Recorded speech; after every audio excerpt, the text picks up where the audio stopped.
Ce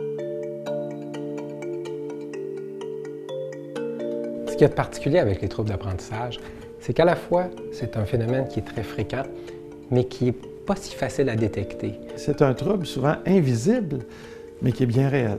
Il y a plusieurs troubles d'apprentissage différents.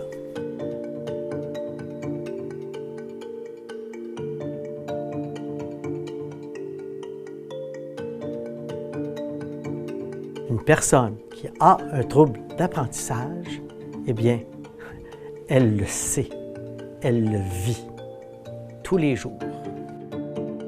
Agir auprès des gens qui ont des troubles d'apprentissage, c'est d'abord un principe de solidarité. On ne laisse personne derrière.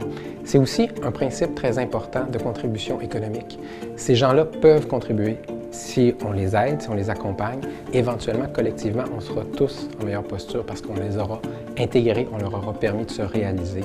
Les gens qui ont un trouble d'apprentissage ont des capacités exceptionnelles qui ne sont pas celles évidentes parfois, mais ce sont vraiment des capacités exceptionnelles.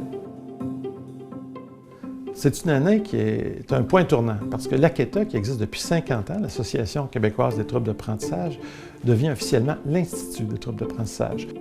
L'Institut va sensibiliser la population à l'existence de ces troubles-là. Il va donner des outils non seulement à ceux qui ont les troubles d'apprentissage, mais à leur environnement, à ceux qui peuvent les accompagner. Ça peut être des parents, ça peut être des professeurs, ça peut être des amis, ça peut être des employeurs. Bref, si on est capable de les détecter, si on est capable de démystifier, on va être capable d'agir. On souhaiterait qu'il n'y ait pas de troubles d'apprentissage. Ce serait beaucoup plus simple, bien moins de troubles. Mais une personne sur 10 ici a un trouble d'apprentissage. Une personne sur 10. La réalité, c'est tout autour de nous, il y en a. Et vous, autour de vous, qui a un trouble d'apprentissage? La question, elle est celle-ci. Il va y avoir des gens qui peuvent répondre à nos besoins, qui peuvent contribuer à l'entreprise. Il faut qu'on les accepte, il faut que les ressources humaines comprennent ces enjeux-là. Et c'est rentable, soit dit en passant. Pour remplir sa mission, l'Institut a besoin d'appui. Il y a l'appui public, il y a ce que les gouvernements peuvent faire, mais il y a ce que vous pouvez faire. Vous pouvez contribuer en temps, vous pouvez contribuer en argent.